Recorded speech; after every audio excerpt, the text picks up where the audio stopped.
Cycle 2, Lesson 3. In this lesson, we're going to look at a couple things. We're going to look at just transformations of reciprocal functions, the formula for it anyway, and then we're going to move on to a couple of applications of reciprocal functions. So it's a little bit of a couple different things covered, let's put it that way. All right, so we know the basic transformation formula for anything is y equals a times f at k times x minus d plus c. If we want to apply that specifically to a reciprocal function, the parent function is f at x equals 1 over x. That's the most basic one anyway. So how do we put those together? What we're going to get then is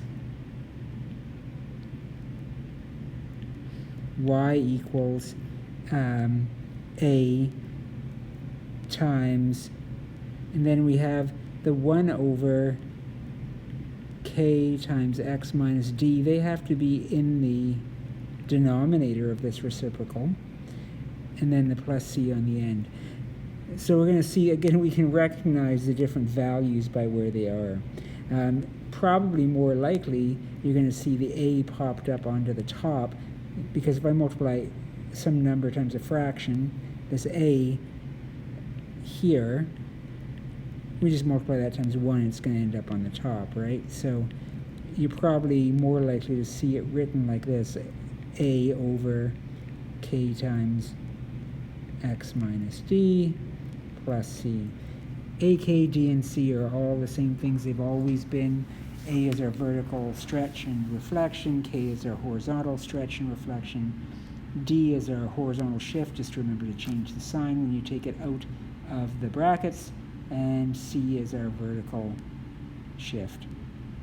So keep that formula in mind whenever you're working with reciprocal functions, because even if you're not doing a transformation, understanding that something is an a value or a k value or a d value or whatever in an equation will help you predict how the function is going to behave, and then you can make some logical guesses when you're working on things. Okay, now like I said, we're going to also look at a couple of applications. That's not specifically going to use transformations, but they might come in handy, our understanding of them. So the first one is something called Boyle's law. Under constant temperature, the volume of gas inversely varies with pressure. So as the volume increases, the pressure of the gas decreases in proportion. That's the idea of being inverse. They're going to, as one gets more, the other is going to get less proportionally. And that's what you can see this graph is representing here. As one increases, the other decreases, depending on which way you go. Now, we can represent that for our purposes. We're going to look at this version of the formula here. P equals K over V, where P is the pressure, V is the volume, and K is a constant. So that's what all our three variables stand for. So let's see an actual application where we put it into effect. A tank holds 10 liters of hydrogen gas, okay, and the pressure is 500 kilopascals. So that would be our V and our P respectively, and we want to determine a function that's going to relate volume and pressure for this gas. So it seems to be indicating that we want to have the V isolated.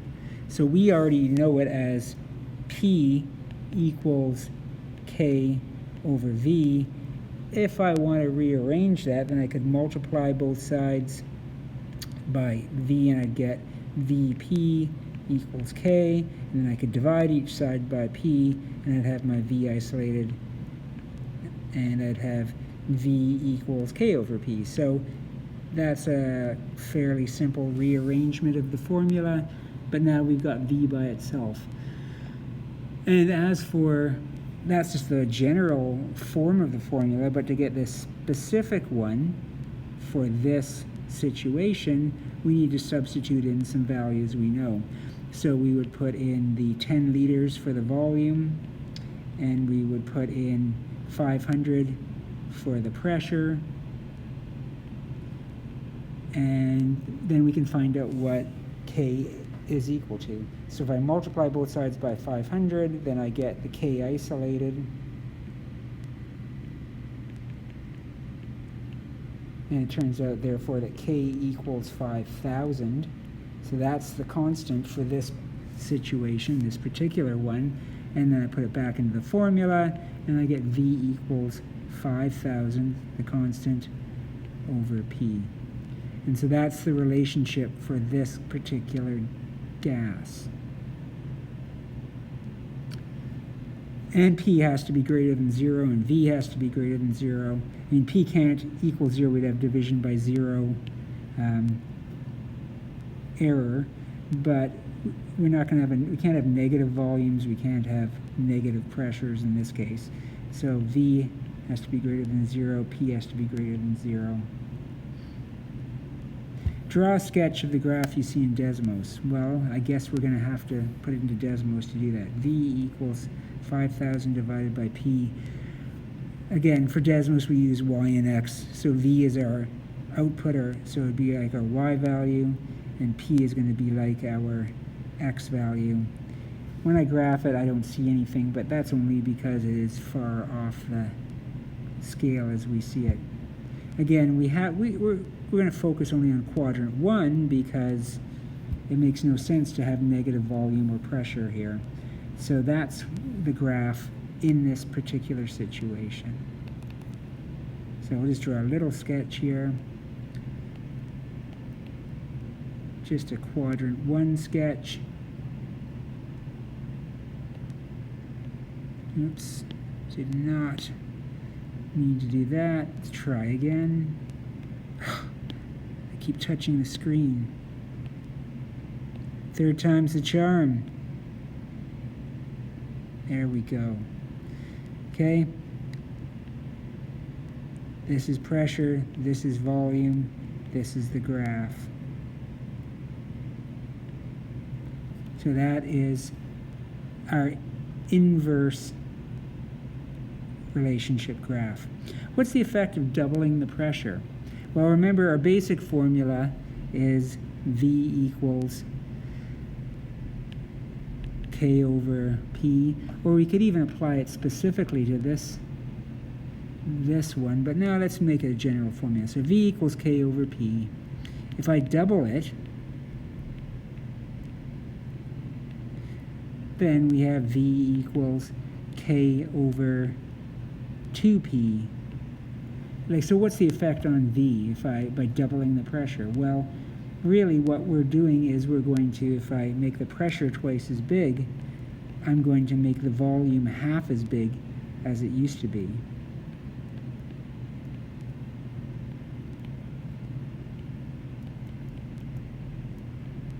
Cuts the volume in half.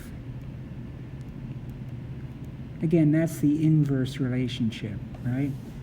As one gets bigger, the other gets smaller. So as the pressure gets bigger, the volume's going to get proportionately smaller. And since this is just a linear relationship, it's just a direct, one's doubled, the other one's halved.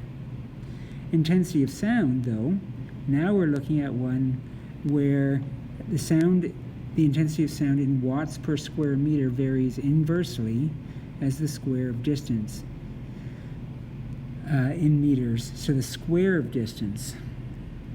So the intensity of sound we're comparing to the square of the distance from the source of the sound.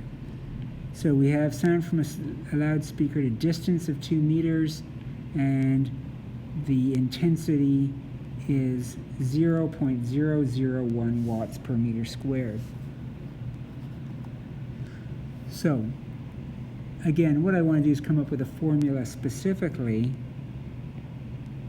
for this one. Here's the general formula, I equals K over D squared. So D is 2 in this case. I is 0.001. So if I plug those into the formula, I get 0.001 is equal to k over 2 squared. Remember, this has got a squared on it, so I have to use that. And again, we can use this to figure out what k has to be. So 2 squared is, of course, 4. So I can then multiply both sides by 4. And I've got k. And so therefore well, let's finish off by actually saying what k is. So k is equal to 0.004, and therefore I is equal to 0.004 over d squared.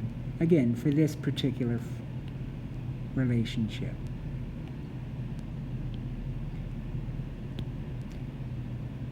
Again, if we want to graph it in Desmos, we can see what that looks like.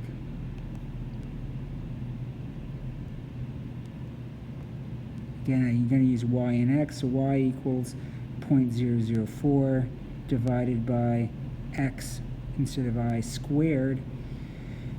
And again, we only want to focus on quadrant 1. Even though there is something here in quadrant 2, that would mean that we would be going into the negatives for distance from the speaker, or distance from, yeah, it's a speaker. So distance from the speaker, we can't have negative distance from a speaker, so we're starting at 0, 0, and we're only going to the positive x value or p value, d value, and the positive I value.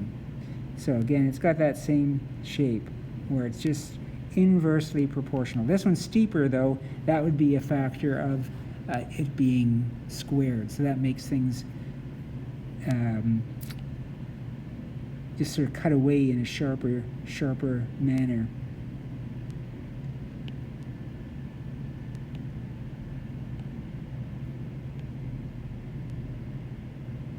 So this would be D here, this would be I here, and this one's going to be a very, I don't want it to look like it's going backward, so it's going to go down very steeply, and then it's going to cut very tightly, and then it's going to be heading towards the horizontal asymptote, though, which is the x-axis.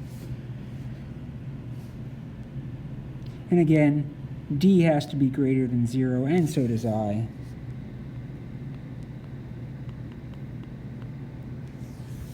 So in this case, what's the effect of cutting in half, halving, the distance from the source of the sound?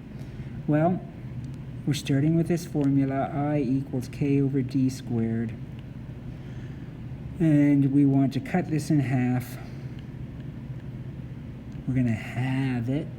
And I equals, if I put 1/2 of d, so 1/2 of whatever d used to be, once I square it, then I'm going to get k over 1/4 d squared. And if I want to get this 1/4 out from the bottom of the fraction, dividing by 1/4 we know is the same as multiplying by 4. So that's going to be equivalent to multiplying the numerator by 4, and so 4k over d squared. So the 4 is, I could move the 4 out front as well so we can really see it. Now I've got 4 out front, I've got k over d squared, which is my original formula, so we've made the intensity 4 times as great.